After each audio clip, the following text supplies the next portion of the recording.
계속해서 저희 교회는 팔복의 말씀으로 은혜 받고 있습니다. 성경에 있는 이 팔복은 세상이 주는 축복과 다른 겁니다. 이 팔복은 그리스도를 믿는 자들에게 주어진 하나님 나라의 복입니다.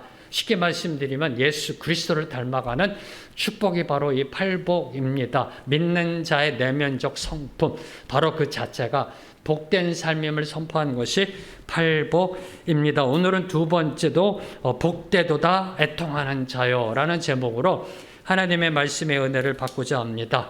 저는 이 말씀을 묵상하면서 처음으로 떠오르는 게요, 복받은 사람은 과연 누구일까? 아니, 우리 믿는 성도들, 저와 여러분 믿는 자들이 복받은 사람이라고 생각하는 사람은 과연 누구일까?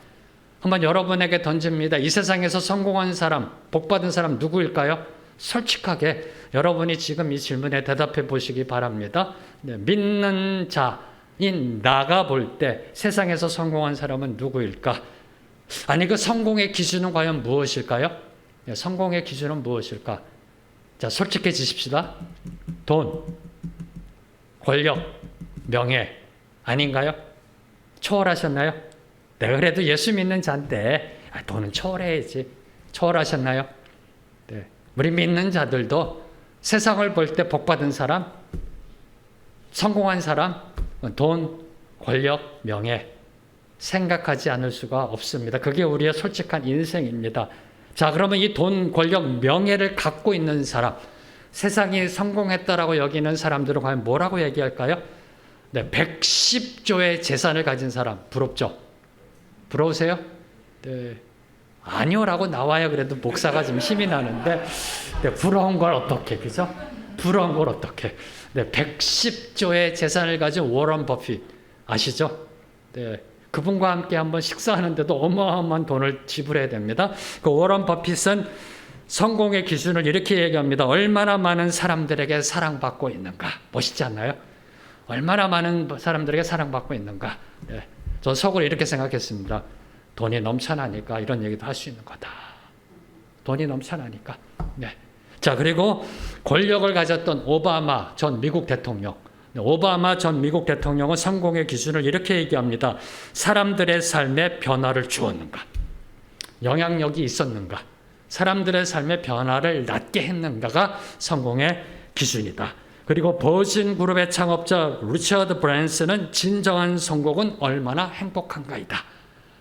네, 그런데 제 눈에 들어온 한 사람이 있었습니다. 네, 그 허핑턴 포스트라고 아마 여러분이 처음 듣는 이름일 수도 있어요.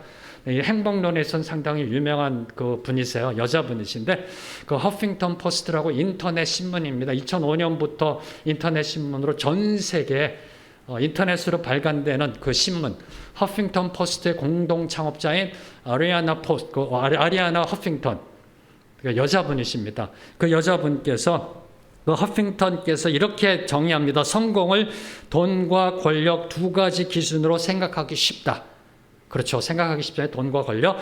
하지만 제3의 기준이 필요하다. 성공의 제3의 기준은 돈과 권력을 능가하는 것으로 행복, 지혜, 놀라움, 그리고 주는 것의 4개의 기둥으로 이루어졌다라고 말합니다.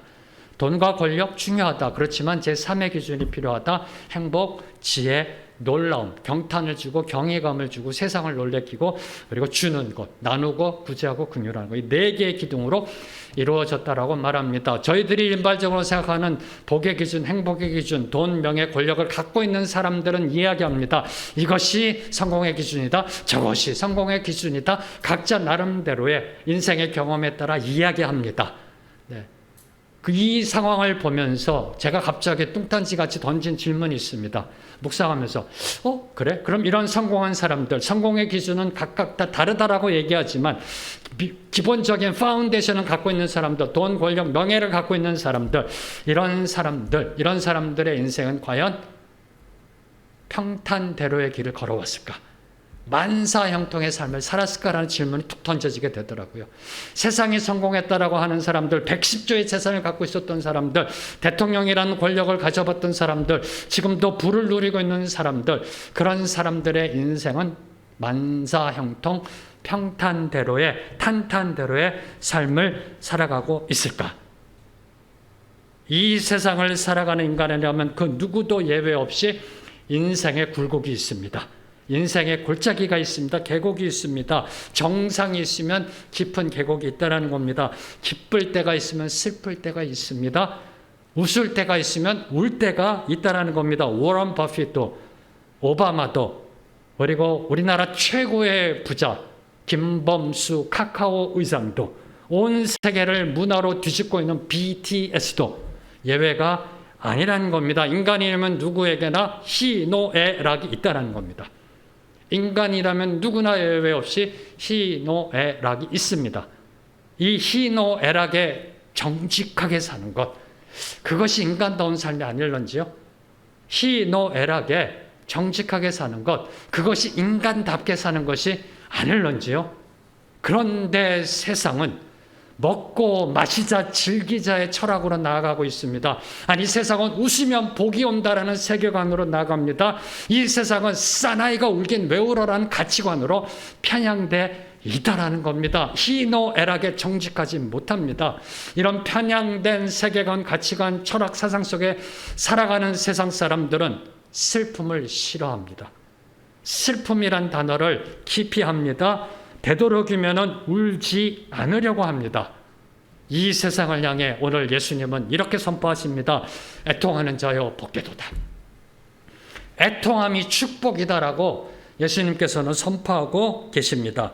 오늘 주신 말씀 4절 말씀 함께 읽겠습니다. 4절 말씀 시작. 애통하는 자는 복이 있나니 그들이 위로를 받을 것임이요. 네, 원어대로, 헬라어대로 해석하면 이렇게 되는 겁니다. 복되도다 애통하는 자요.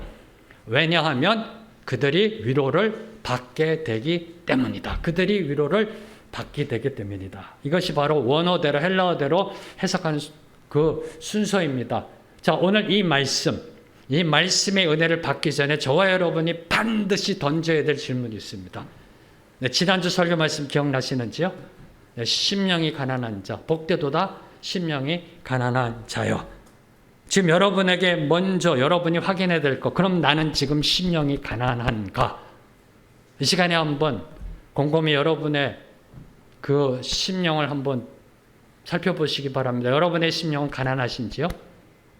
목사님, 심령이 가난한 게 뭐죠? 이러면 이제 저 힘들어집니다. 네, 지난주에 말씀드렸습니다. 그죠?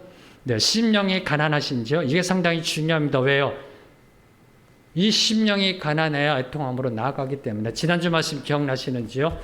팔복은 각각 별개의 복이 아니라 연결되어 있는 목걸이와 같은 복이다. 네. 그래서 내가 지금 심령이 가난한가? 이 질문이 중요한 것 두 가지 측면. 첫째, 심령이 가난해야 애통할 수 있기 때문에.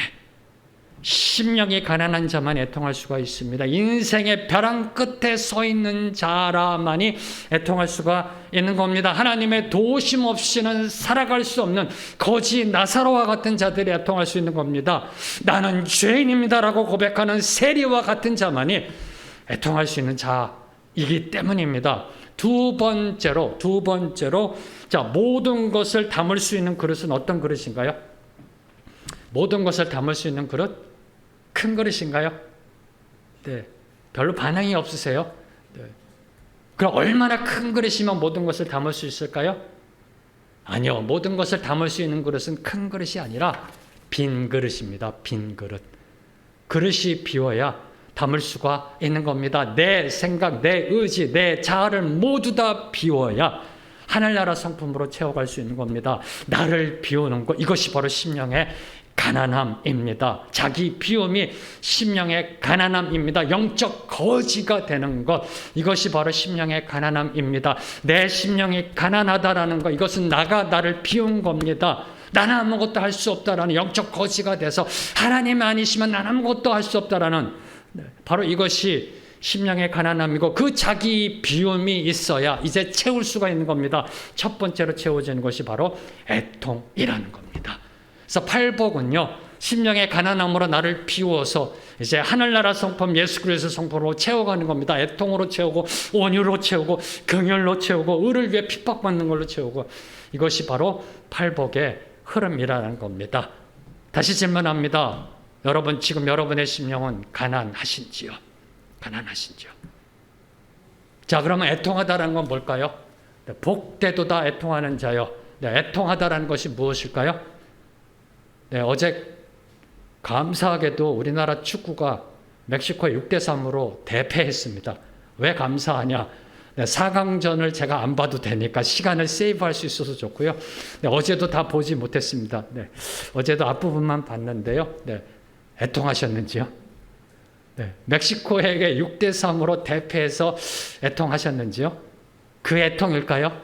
그 분통? 아니요.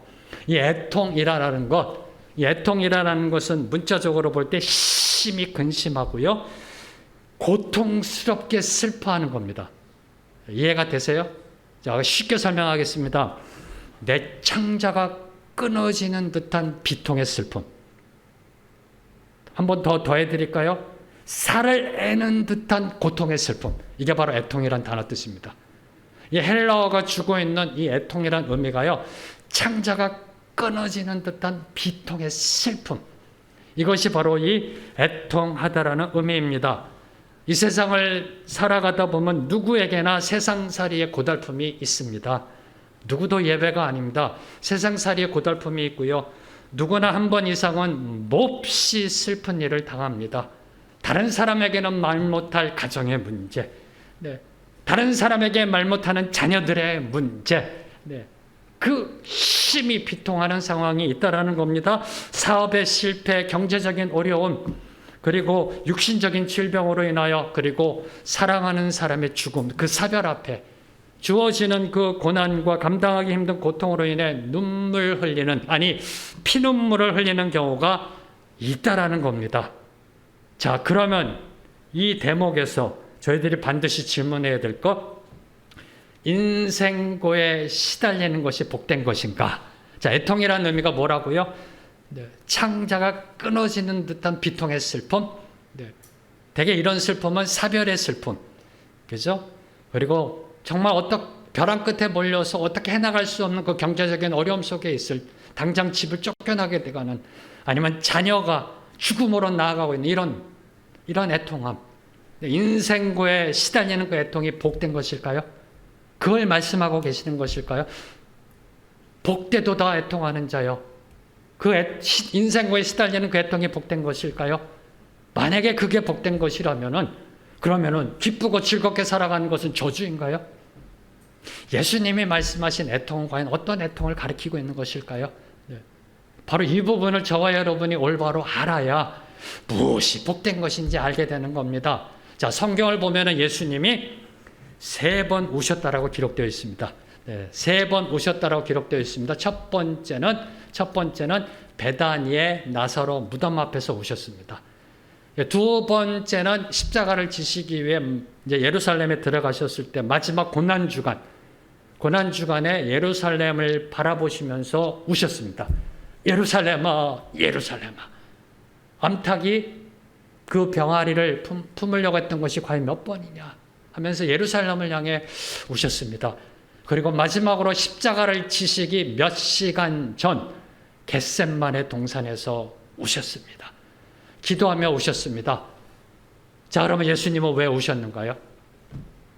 예수님은 왜 우셨는가요? 예수님은 왜 나사로의 무덤 앞에서 우셨는가요? 왜 예수님은 나사로의 무덤 앞에 가셔서 우셨는가요? 나사로가 죽어서? 사랑하는 나사로가 죽어서 우셨는가요? 대부분의 성도들은 이렇게 생각합니다. 인간 예수가 슬퍼서 우셨다. 나사로가 죽어서 우셨다. 예수님은 죽은 나사로를 다시 살리시기 위해 나사로의 무덤 앞으로 가신 겁니다. 예수님은 잠시 후면 나사로가 다시 살아날 것을 알고 계셨습니다. 그럼 왜 예수님은 나사로의 무덤 앞에서 우셨던 것일까요? 죄로 인해 이 땅에 죽음이 들어온 그 사실 앞에 애통하신 겁니다. 죄로 인해 죽음이라는 것이 인간에게 이루어진 그 상황을 보면서 애통해 하신 겁니다. 우리의 삶을 고통과 죽음으로 이끄는 죄, 바로 그 죄라고 하는 악한 것을 나사로의 무덤 앞에서 보셨기 때문에 애통하신 겁니다. 다시 살아난 나사로는 또 죽었습니다. 네, 그것이 바로 죄로 인한 결과임을 아시기 때문에 애통하신 겁니다. 바로 그 죄악으로 인해 예루살렘이 멸망당할 것을 보셨기 때문에 애통하신 것입니다. 아담 이후 죄악으로 인해 온 인류가 죽을 수밖에 없는 그 절망을 짊어지시기 위해 십자가로 나아가시면서 애통하셨던 겁니다. 바로 이 죄악을 향한 애통이 오늘 예수님이 말씀하신 애통의 본질이라는 겁니다. 다시 선포합니다. 복되도다 애통하는 자여의 그 애통의 본질은 죄악을 향한 애통이라는 겁니다. 자, 그럼 이 애통이 우리의 삶 속에서 어떻게 나타나야 되는가? 우리가 애통해야 할 것은 무엇인가? 자, 이것에 대해서 이제 오늘 크게 세 가지로 저희들이 하나님의 말씀의 은혜를 받고자 합니다. 첫 번째로 내가 내 죄악을 보고 하나님 앞에서 울부짖는 애통, 이것이 복되다라는 겁니다. 내가 죄인임을 알고 하나님 앞에 울부짖는 애통, 이것이 축복이라는 겁니다. 로마서 7장 24절 말씀 함께 읽겠습니다. 시작. 오라 나는 곤고한 사람이로다. 이 사망의 몸에서 누가 나를 건져내랴. 심령의 가난함으로요. 심령의 가난함으로 목마른 사슴이 시냇물을 찾아 헤매듯이 심령의 가난함으로 영적 거지로 하나님이 안에 계시면 죽을 수밖에 없는 그 영혼의 갈급함으로 하나님을 구걸합니다. 하나님을 찾아 나아갑니다. 드디어 하나님을 만납니다. 그 하나님 앞에 나아가면, 그 하나님 앞에 서면, 지난주에 저희들이 말씀 살펴보았듯이 세리처럼, 사도 바울처럼, 사도 베드로처럼 고백할 수밖에 없습니다. 어떻게 해요? 주님, 나는 죄인입니다. 그분 앞에 나아가면 이 고백이 나올 수밖에 없습니다. 주님, 나는 죄인입니다. 왜요? 주님의 거룩한 빛 앞에 서면, 주님의 영광스러운 빛 앞에 서면 나의 모든 모습이 드러나게 되어 있기 때문에 저는 이것을 영적 MRI라고 합니다. 영적 MRI, 영적 CT. 주님의 거룩한 빛 앞에 서면 머리부터 발끝까지 모든 게 환하게 드러납니다. 내 속에 있는 뼛속까지도 환하게 드러납니다. 내가 감추고 있던 죄악들이 드러납니다. 내 인생 속에 묻어있는 오물들, 더러운 것들이 다 드러납니다. 괜찮다고 생각했는데, 이 정도면 괜찮은 사람이라고 생각했는데, 이 정도면 제대로 믿는다라고 생각했는데, 내가 목사인데, 내가 장로인데, 권사인데, 40년 믿었는데 3대째 신앙인인데 했던 모든 모습들이 한순간에 무너진다라는 겁니다. 형편없구나 깨닫게 된다는 겁니다. 그분 앞에 서면 그분의 빛이 내 머리부터 발끝까지 투시하시면서 내 모든 것이 드러난다는 겁니다. 형편없이 더럽고 추한 모습이 드러난다는 겁니다. 나의 언어, 행실, 마음, 관계, 신앙 모든 것이 무너진다는 겁니다. 깨닫게 된다는 겁니다. 주님, 내 안에 선한 것이 하나도 없습니다. 주님, 저는 죄인입니다. 바로 이 자복의 애통, 이 자복의 애통이 축복이라는 겁니다. 내 안에 선한 것이 하나도 없다. 내가 원하는 선은 행하지 않고 오히려 내가 원치 않은 악을 행하는 도라라고 탄식하는 겁니다. 나는 왜 이 모양일까? 나는 왜 이렇게 화를 잘 낼까? 내 승질은 왜 이 모양일까? 나는 왜 이렇게 혈기를 부릴까? 나는 왜 나를 컨트롤하지 못할까라고 탄식하는 이 애통이 축복이라는 겁니다. 사랑하는 성도 여러분, 여러분의 삶을 보고 애통함이 있으신지요? 아니면 나 정도만 믿으라고 그래, 나 정도면 괜찮지, 나 정도면 그래도 평균 이상은 가지라고 생각하고 계시는지요? 이 자복의 애통함이 있으신지요? 이것이 축복이라는 겁니다. 자복의 애통이 축복임을 증명하겠습니다. 시편 34편 18절 말씀, 그리고 고린도후서 7장 10절 말씀, 두 구절 말씀 함께 읽겠습니다. 시작.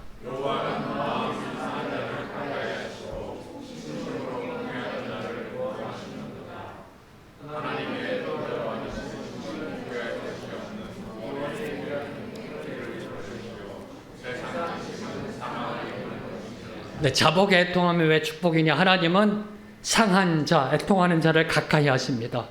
가까이 부르십니다. 그리고 중심으로 통회하는 자, 애통하는 자를 구원해 내십니다. 그 자리에서 구원해 내신다라고 합니다. 그리고 하나님의 뜻대로 하는 근심, 즉 하나님 나라를 세워가는 그 애통함, 죄악을 향한 애통함, 그 애통함은 우리를 회개로 이끌어 준다라는 겁니다. 그리고 선포합니다. 세상의 근심, 세상의 애통은 사망이다. 이것이 하나님의 말씀입니다. 그래서 죄악을 향한 애통, 자복의 애통, 내가 나를 보고 올려드리는 애통, 주님 나는 죄인입니다. 오라 나는 공관자로다. 애통함이 축복이라는 겁니다. 그래야 하나님이 우리를 가까이 부르시고, 그래야 우리를 그 상황 속에서 우리를 건져내 주시고, 그래야 우리가 회개할 수 있기 때문에, 그래서 축복이라는 겁니다. 사랑하는 성도 여러분, 여러분에게 이 자복의 애통이 있으신지요? 햇빛만 내려쬐는 곳, 햇빛만 내려쬐는 곳은 기억하십시오. 사막으로 변하게 되어 있다는 사실. 햇볕만 내리쬐는 마음은 드라이해집니다. 건조해집니다. 메말라집니다. 그곳에 비가 내려야 한다는 겁니다.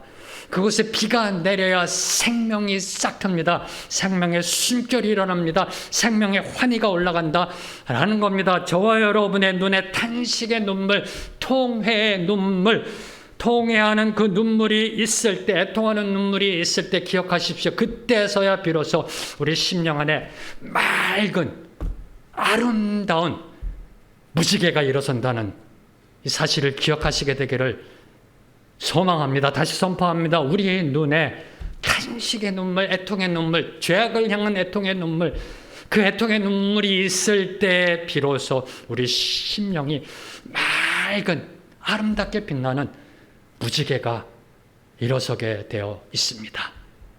두 번째로 애통하는 자는 다른 사람들의 죄악 때문에 애통하는 사람들이라는 겁니다. 나를 향한 자복의 애통뿐만 아니라 이제 두 번째 애통은 다른 사람들의 죄악을 향한 애통함이 있는 자가 참된 복된 자임을 오늘 말씀은 선포하고 있는 겁니다. 빌립보서 3장 18절 말씀 함께 읽겠습니다. 시작. 내가 여러 번 너희에게 말하였거니와 이제도 눈물을 흘리며 말하노니 여러 사람들이 그리스도의 십자가의 원수로 행하느니라. 사도 바울께서는 십자가의 원수로 행하는 자들, 죄를 짓고 사는 자들, 세상 것에 휘둘려 사는 자들을 향해 한 번도 아니요 두 번도 아니요 여러 번 매일 계속해서 눈물을 흘리며 기도했습니다. 그들이 죄악을 떠나 하나님께로 돌아오기를, 십자가의 원수로 행하는 것에서 돌아와 이제 하나님의 백성으로 살아가게 되기를 어제도 오늘도 눈물로 기도하였습니다. 바로 이 사도 바울의 눈물의 기도가 애통의 기도라는 겁니다. 애통함의 기도라는 겁니다. 왜요? 그냥 내버려 두면 죽음이니까. 그냥 내버려 두면 영원한 지옥불에서 저주받으며 살아갈 수밖에 없기 때문에, 지옥불로 떨어질 수밖에 없기 때문에 그들을 보고 애통의 마음이 있는 겁니다. 그들을 향해 눈물로 기도하는 겁니다. 한두 번이 아니라 여러 번 계속해서 바로 이 애통하는 기도, 비통해하는 눈물, 그 비통의 눈물로 여러분은 누군가를 품어보신 적이 있으신지요? 네. 그 비통의 눈물로, 애통의 눈물로 그 누군가를 품어본 적이 있으신지요? 다른 사람의 죄, 다른 사람의 잘못, 다른 사람의 그 실수, 다른 사람이 십자가의 원수로 행하는 것, 그것을 보고 비판하고 정죄하기보다는 그를 위해 눈물로 기도하며 회개의 자리로 이끄는 것, 그것이 그를 살리는 겁니다. 그 사람의 생명을 다시 살리는 것은 그 사람의 잘못이 A부터 Z까지 1부터 10까지 이렇게 분석하니 너는 이것이 잘못이야, 비판해주고 분석해주고 판단해주고 정지해주고, 자 그러니 이제 이거대로 살아, 그런다고 그가 생명의 길로 나아오나요? 아니잖아요. 그를 위해 애통의 눈물로 기도하며 품어주는 것, 그것이 사람을 살리는 길이라는 것이 오늘 이 애통하는 자는 복되도다라는 말씀 속에 저와 여러분에게 교훈하고 있는 겁니다. 그래서 저는 원래 선포합니다. 우리 생명의 길 교회는 오늘부터 애통의 기도 없이는 절대로 다른 사람을 비판, 정죄, 판단, 분석, 심지어 뒤에서 그 사람에 대한 얘기하는 것 금합니다.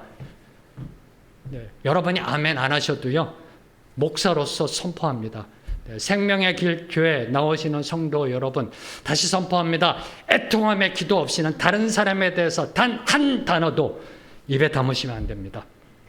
애통의 기도가 있는 자만이 다른 사람의 잘못을 향해 이야기할 수 있는 권리가 주어질 줄로 믿습니다. 이게 성경적 진리라는 겁니다. 성경적 원리입니다. 다시 선포합니다. 상당히 중요한 겁니다. 아니, 교회뿐만 아니라 여러분의 가정 안에서도 믿는 자로서 부부 간에, 부모 자식 간에 애통의 기도가 없다면 입을 다무세요. 절대로 그것이 그 다른 사람에게 절대로 도움이 안 됩니다. 애통의 기도, 사랑이 있는 그 기도, 기도가 있는 자가 이야기하는 그것이 바로 그 사람을 살리는 생명의 길임을 선포합니다. 성경을 보면 사도 바울은 이방 우상을 섬기고 있던 에베소에 있는 사람들을 향해서 하나하나 손가락질하면 너는 이게 잘못이고 너는 이게 잘못이야. 이것만 고치면 넌 참 사람이 되겠어라고 얘기하지 않았다라는 겁니다. 에베소에 나아가서 3년 동안 눈물로 그들을 양육했습니다. 그래서 그곳에 교회가 세워진 겁니다. 그리고 실컷 교회를 세워놨더니 세상 것 쫓아가며 세상 문화 쫓아가며 세상대로 살아가던 고린도 교회, 그 타락한 그 성도들을 향해서 사도 바울은 아이고 내가 헛수고했구나, 내가 저런 것들을 아이고 내가 헛수고했구나라고 하지 않았다는 겁니다. 니들이 감히 어떻게 교회 안에서 네 아버지 전 그 와이프를 갖다 범할 수 있느냐라고 손가락질하며 정죄하며 비판하지 않았다는 겁니다. 그들을 향해 눈물 젖은 편지를 보냈다는 겁니다. 눈물로 편지를 써서 보냈다는 겁니다. 다시 한번 여러분에게 질문합니다. 바로 이 사도 바울의 애통의 눈물로 다른 사람을 품어본 적 있으신지요? 아니, 이 애통의 눈물이 여러분의 지금 관계 속에 있는지요? 여러분의 관계 속에, 허락하신 관계마다 이 애통의 눈물이 있는지요? 특별히 세상 것에 현혹되어져서 세상이 정답인 줄 알고 살아가는 사람들, 제멋대로 살아가는 사람들을 향한 애통의 눈물이 있으신지요? 저거 그냥 내버려두면 죽음인데, 저거 그냥 내버려두면 지옥불에 떨어지는데 라는 애통이 있으신지요? 가깝게는 부모, 형제, 여러분의 자녀들, 친인척, 멀게는 여러분의 일터와 일상의 지인들, 그 사람들의 세상적인 삶을 보고 애통함으로 기도하고 계신지요? 저는 이 하나님의 진리 앞에 무릎 꿇고 회개했습니다. 저에게 허락하신 106분의 전도 대상자. 하나님이 이렇게 질문하시더라고. 황 목사, 내가 너희 교회에 맡긴 106명의 전도 대상자를 향해 너는 애통하며 기도했느냐? 주님, 잘못했습니다. 네. 기도했습니다. 그러나 애통함의 기도, 어떤 기도? 창자가 끊어지는 듯한 비통, 저걸 그냥 내버려두면 죽는데 이 애통함의 기도로 106분을 품었는가? 아니요. 그렇지 못했음을 회개했습니다. 만약에 저희들이 106분을 향해 애통함의 기도, 창자가 끊어지는 듯한 비통의 기도로 올려드렸다면 벌써 전도의 열매가 맺어졌습니다. 목사님, 저희 했더니 벌써 이 사람이 예수를 믿었어요. 아니, 이 자매가 예수님을 영접했어요. 할렐루야 하면서요. 네. 그래서 새생명 축제 11월 6일 새생명 축제는 전도 축제가 아니라 예수님을 만난 축제. 그런 축제가 될 줄로 믿습니다. 무엇이 없어서요? 애통의 기도가 없어서. 애통의 기도가 없어서 창자가 끊어지는 듯한 살을 내는 듯한 저거 그냥 내버려두면 죽는데 그 안타까워하는 애통의 기도가 106분을 향해 있다면 저는 106분 모두 다 주님의 생명의 길로 나아갈 줄로 믿습니다. 사랑하는 성도 여러분, 남을 향한, 타인을 향한 이 애통의 축복됨이 여러분의 삶 속에 온전히 구현되기를 주님의 이름으로 선포합니다. 이제 마지막으로 애통하는 자는 세상의 죄악을 보며 울어야 합니다. 특히 나라와 민족을 위한 애통의 눈물을 흘려야 한다는 겁니다. 죄악을 향한 애통의 첫 번째, 나를 향한 자복의 애통. 두 번째, 다른 사람의 죄악을 향한 애통. 세 번째, 세상, 특별히 나라와 민족을 향한 애통의 눈물이 있어야 한다는 겁니다. 성경을 보면은 눈물의 선지자 예레미야는 조국 이스라엘의 타락과 죄악을 향해 밤새도록 애통하며 눈물로 기도했습니다. 이것이 성경에 있는 에레미야가 보여주는 교훈입니다. 그리고 에레미야뿐만 아니라 에스라와 느헤미야도 이스라엘 민족의 회복과 재건을 위하여 통곡하며 기도하였습니다. 예수님도 예루살렘을 향해, 예루살렘의 죄악을 향해, 온 인류의 죄악을 향해 울면서 애통하시며 기도하셨습니다. 우리의 믿음의 선조들도 일제 점령기 하에, 일제 식민 통치하에 있을 때 우리 믿음의 선조들, 교회는 나라와 민족을 향해 눈물로 통곡하며 기도하였습니다. 애통하며 나라와 민족을 향해 기도했던 것이 바로 몇 년 전이라는 겁니다. 그 중에서도 특별히 제가 이 일제 점령기 중에서 하나님께 무릎 꿇고 기도했던 사람들 중에 윤동주 시인이라는 분이 계십니다. 윤동주 시인은 독립군도 아닙니다. 그러나 그에게 허락한 시라는 걸 통해서 하나님께 올려드린 그 항일 저항적인 시를 많이 쓰셨습니다. 제가 제일 좋아하고 묵상하는 것이 윤동주 시인의 십자가라는 시가 있습니다. 여러분이 나중에 한번 읽어봐 보세요. 윤동주 시인의 그 십자가라는 시, 항일 저항이 담겨있는 하나님께 올려드리는 기도입니다. 그 특별히 팔복의 말씀을 준비하면서요, 윤동주 시인이 쓴 팔복이라는 시가 있습니다. 팔복. 네. 윤동주 시인 아시죠? 네, 크리스찬으로서요. 네. 팔복이라는 시를 써서 나라와 민족을 향해 하나님께 올려드리는 기도시입니다. 이 시는 이렇게 시작합니다. 슬퍼하는 자는 복이 있나니. 두 번째 줄도 슬퍼하는 자는 복이 있나니. 세 번째 줄도 슬퍼하는 자는 복이 있나니. 8번을 반복합니다. 네, 애통하는 자는 복이 있나니라는 뜻입니다. 8번을 반복합니다. 그리고 마지막에 이렇게 끝을 맺습니다. 저희가 영원히 슬플 것이요. 저희가 영원히 슬플 것이요. 바로 이 팔복이라는 시 속에 담겨있는 그 윤동주 시인의 마음은 나라와 민족을 향한 비탄의 기도입니다. 네, 주님 애통합니다. 기도합니다. 주님 이 나라의 민족 구원하여 주시옵소서라는 저항이 담겨져 있는 윤동주 시인의 시가 바로 이 팔복의 시라는 겁니다. 하나님을 향해 울부짖는 애통의 기도입니다. 저희가 영원히 슬플 것이요. 애통합니다. 주님 영원히 애통합니다. 나라와 민족을 향해 애통합니다라고 윤동주 시인이 주님께 올려드리는 그 비탄의 기도가 바로 이 팔복이라는 시입니다. 이 비탄의 기도, 이 비탄의 기도가 지금 이 대한민국 현실 앞에 절실히 필요한 기도라는 겁니다. 지금 저와 여러분이 살고 있는 이 시대, 이 나라와 민족을 향해 절실히 필요한 것이 바로 비탄의 기도, 예레미야가 올려드렸던 애통의 기도, 느헤미야, 에스라가 올려드렸던 기도, 윤동주 시인이 올려드렸던 그 비탄의 기도가 필요하다는 겁니다. 이념과 사상으로 남과 북, 좌우가 두동강 난 나라입니다. 네, 서로가 손가락질하며 편가르기가 이루어지는 나라입니다. 온갖 죄악과 타락한 문화로 뒤덮여 총체적인 난국 속에 빠져있는 이 현실 앞에 오직 희망은 우리 믿는 자들의 애통함의 기도라는 겁니다. 그런데요, 정말 안타깝게도 이 애통함의 기도가 지금 사라졌다라는 겁니다. 애통함의 기도가 사라졌다는 겁니다. 얼마 전까지만 해도요, 우리 신앙의 믿음의 선배들, 믿음의 선조들은 눈만 감았다면 울었습니다. 눈만 감았다면 울었습니다. 교회바닥을 눈물로 적셨습니다. 자기 죄를 자복하며 통곡하였습니다. 예수 안 믿는 부모 형제, 자녀들의 구원을 위해 통곡하였습니다. 나라와 민족의 앞날을 위해 눈물을 뿌리며 기도했습니다. 이게 바로 얼마 전까지의 우리나라 믿음의 선조들의 모습입니다.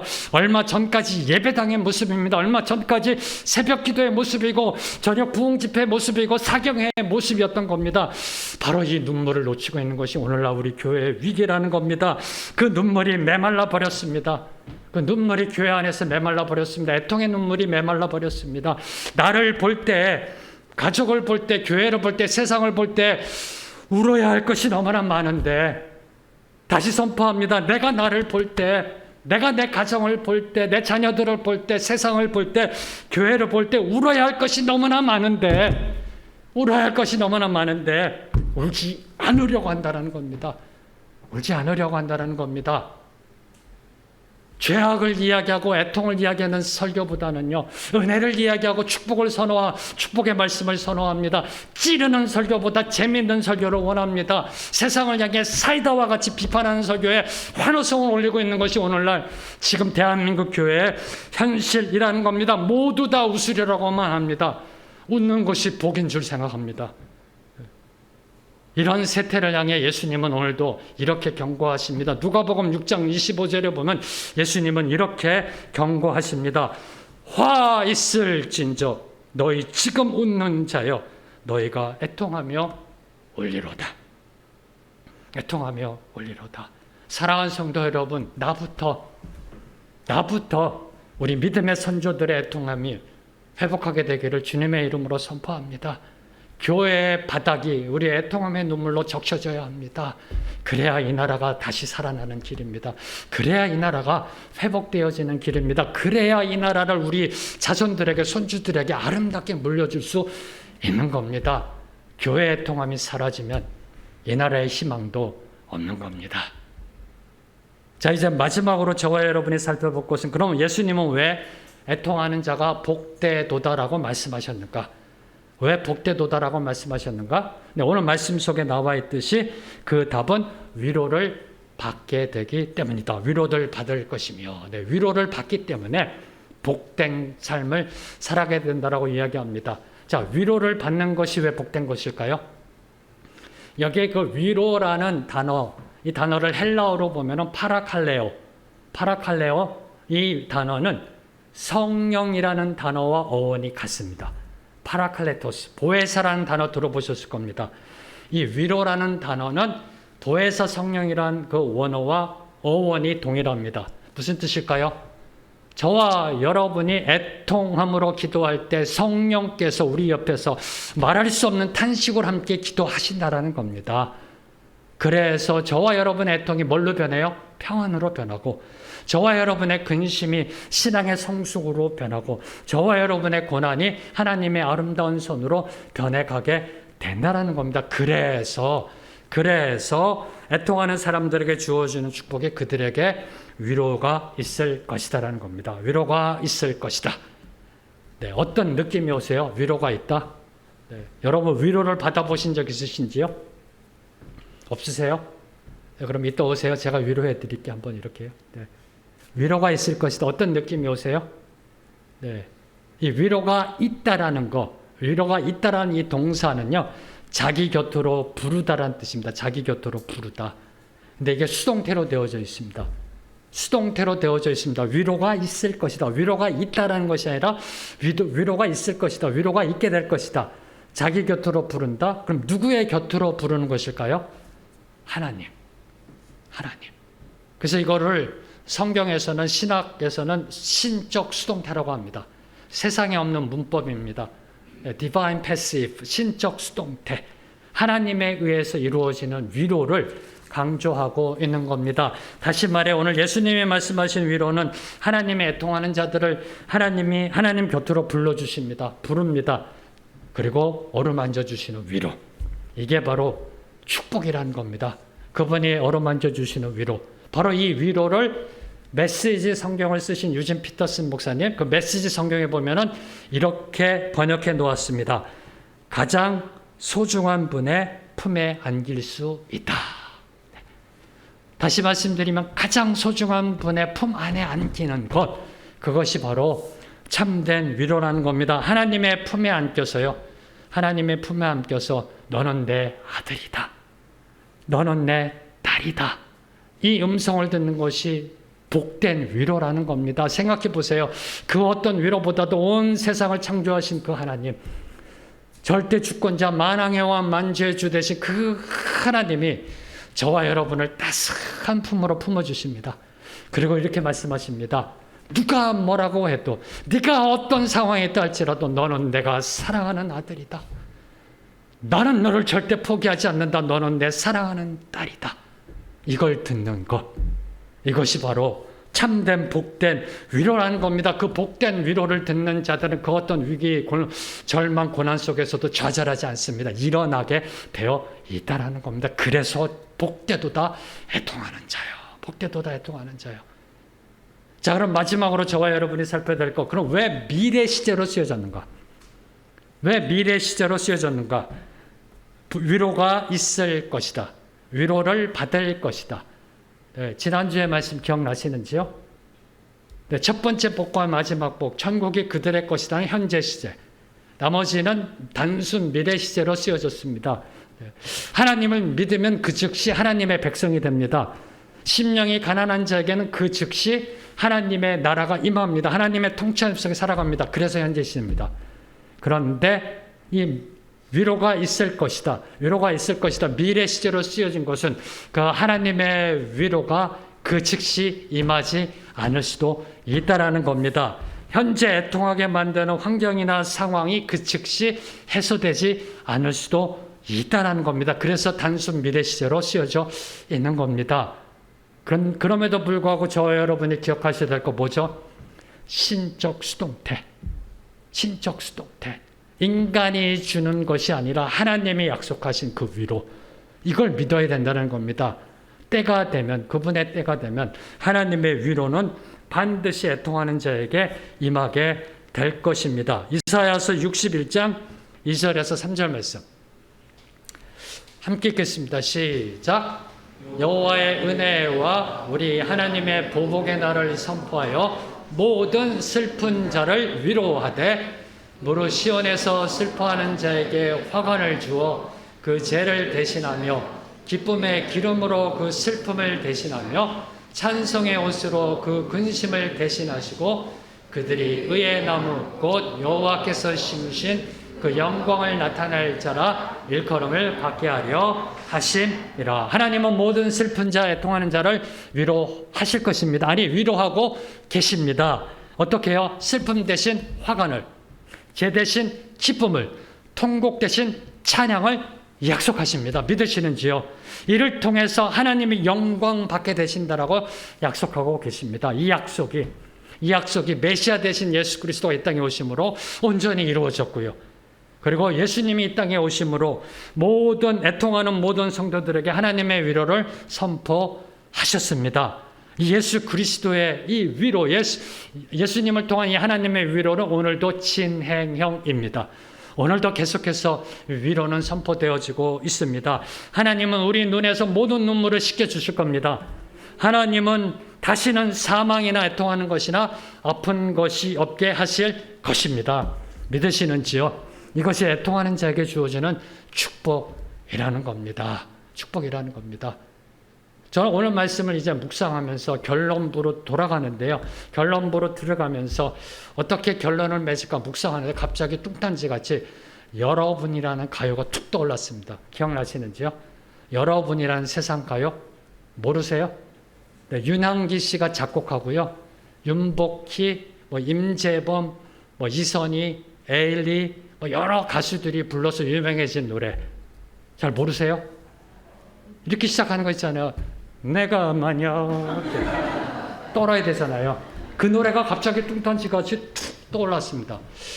내가 만약 괴로울 때, 내가 만약 외로울 때, 내가 만약 서러울 때, 내가 만약 슬플 때 누가 나를 위로해 주지? 라고 던지면서 이 노래는 시작합니다. 그렇죠? 내가 괴로울 때, 슬플 때, 힘들 때, 아플 때 누가 나를 위로해 주지라고 질문을 던지며 이 노래는 시작합니다. 그리고 이 질문에 대해 뭐라고 대답하나요? 내가 위로해 줄게. 그러면서 그 피크 있잖아요. 나는 너의 하면서 쭉 올라가면서 네. 영원한 친구요. 그러면서 그 노래가 하이라이트로 올라가잖아요. 내가 외로울 때 누가 나를 위로해 주지? 내가 슬플 때 누가 나를 위로해 주지? 내가 위로해 줄게. 왜? 나는 너의 영원한 친구니까. 윤복희 씨에게 그 위로자 내가는 누구였을까요? 임재범 씨에게 그 위로자 나는 누구였을까요? 참된 위로자는 오직 한 분, 주님 한 분이십니다. 참된 위로자 되신 그 주님의 위로를 받는 자의 애통은 변하여 기쁨의 찬양의 감사가 될 줄로 믿습니다. 네, 이 진리를 저희 마음속에 담고요. 함께 찬양하며 나아갑니다. 우리가 힘들고 어렵고 외로움과 방황 속에 있을 때 하나님은 우리를 부르십니다. 자기 곁으로 부르시고요. 내가 너를 사랑하노라 라면서 위로해 주십니다. 함께 찬양하며 나아갑니다.